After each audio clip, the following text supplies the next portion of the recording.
In John 14, verses 1 and 2, Jesus said this, "Let not your hearts be troubled. Believe in God, believe also in me.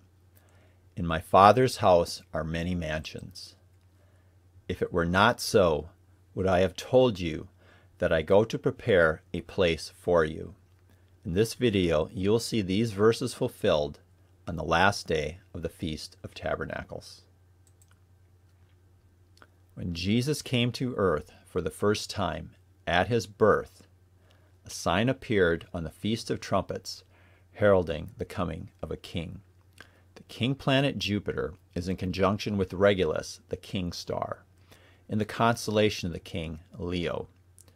Venus, the bright morning star, and Mercury are in the constellation of the Virgin, Virgo. The imagery here is that of a coming king, not of a birth. When Jesus is born on Tabernacles in 3 BC, the full moon is in the constellation of the Lamb. The bright morning star is in the womb of Virgo, a perfect picture in the heavens of the birth of Christ, the Lamb of God.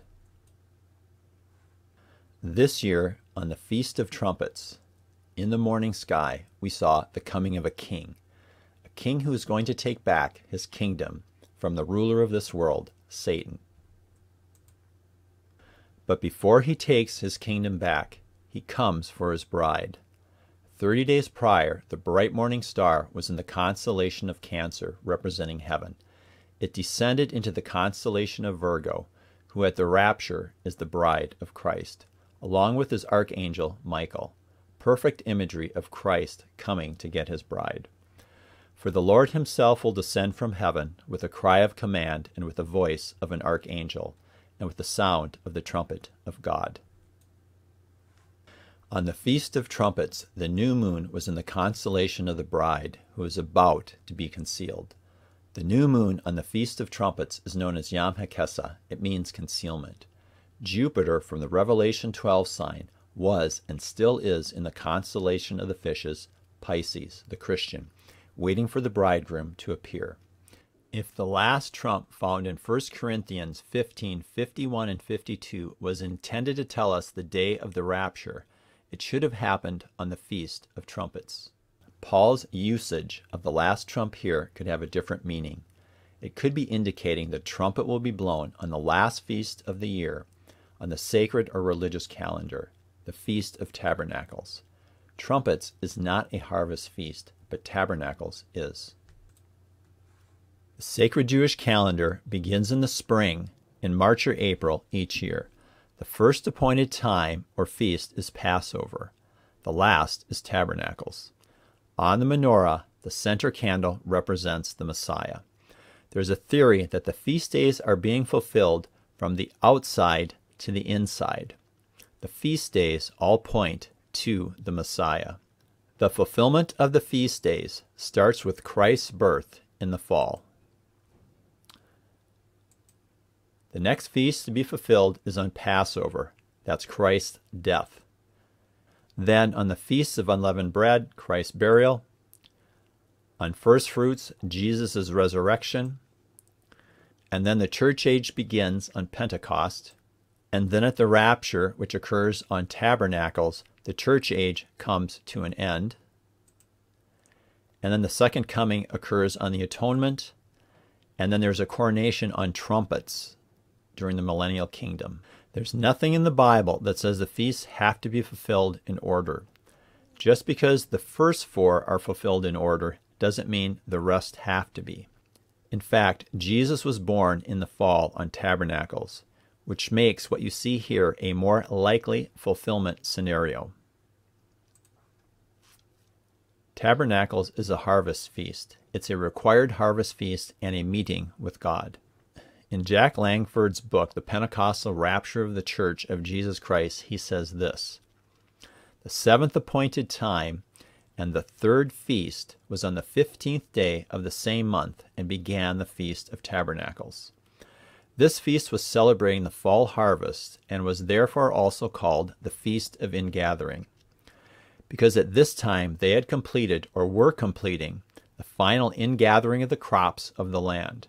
The feast was said to be 7 days long. However, the added 8th day was an important crescendo to the whole feast, and there was great rejoicing." End of quote. When God blows the trumpet on the Feast of Tabernacles, it will be the last trumpet blast of the year on the final harvest of the year, and a meeting with God, very fitting for the age of grace to come to a close. On the start of Tabernacles, the moon is nearly full. It's in the constellation of the Lamb, Tale in Hebrew. When Jesus came the first time to earth to redeem man from his sins, the full moon was in the constellation of the Lamb. The moon is brilliant white, high in the night sky, symbolic of holiness and purity. In the book of Revelation, the saints are dressed in white garments. When we return with Christ at the end of the tribulation, we are arrayed in fine linen, white and pure, and we are riding white horses. When he comes at the rapture, he's coming to meet his bride in the air, to snatch her away from the red dragon of Revelation 12, who dwells in the sea, before the dragon, the Antichrist, and the beast system can devour her. 3 days prior to the Feast of Tabernacles, the moon, representing Messiah, is in conjunction with the planet Jupiter. At Mount Sinai, the Lord gave the Israelites 3 days to prepare to meet with God. On the 3rd day, they met with God. It looks like we too are given 3 days to prepare to meet with God. We will meet sometime during the 8 days of Tabernacles. In the account of the 153 fish, Jesus tells his disciples to cast the net on the right side of the boat. They catch 153 very large fish, but yet the net is not torn. None of them are lost. Jesus, the Good Shepherd, will not lose any that belong to him. The harvest occurred to the right of the disciples. At the rapture, it is Christ the Lamb who will snatch the fish from the sea. The fish are to the right of Christ. The bands of the fish are on the neck of the dragon. It's the Holy Spirit-filled church who is restraining the dragon. When we leave, that restraint will be removed. The rapture is an escape from the dragon and from the wrath of the Lamb that is about to be poured out on the earth. Taurus represents Christ the judge at the start of the tribulation. Mars, representing bloodshed, is between the horns of Taurus. It takes the moon 7 days to travel to the constellation of Cancer, in Hebrew Sartan, representing heaven. The tribulation lasts 7 years. We will be in heaven during those 7 years. On the first day of Tabernacles, Venus, the bright morning star, and the sun are located here in the constellation of Virgo, the bride of Christ. Venus is too close to the sun to be seen in the sky at dawn. It's hidden. The word spica means ear of grain. The star spica represents the saints, the Christians. Notice Virgo is holding a sheaf of grain in her hand. During the Feast of Unleavened Bread, the first fruits offering occurs. It was on first fruits that Jesus rose from the dead, and many other saints rose with him. Paul says this about Christ being the first fruits in 1 Corinthians 15:20 and 23. But in fact, Christ has been raised from the dead, the first fruits of those who have fallen asleep. But each in his own order, Christ the first fruits, then at his coming, those who belong to Christ. On the morning of the first fruits offering, the priests would wave a sheaf of grain up in the air as an offering to God. This offering is a sample of the greater harvest to come. On Pentecost, the priest would wave 2 loaves of bread up in the air as an offering to God. The grain to make the bread comes from the spring harvest of grain. This is symbolic of the dead in Christ rising first, and then we who are alive meeting the Lord in the air. Pentecost is the second harvest feast of the year on the sacred calendar. The final harvest of the year occurs on Tabernacles. When we look at the heavens on the last day of Tabernacles, this is what we see. The sun is in conjunction with Venus, right next to Spica. The moon, representing Christ and his bride, enters the constellation of heaven, Cancer, on the 7th day. On the 8th day, the moon is still in Cancer.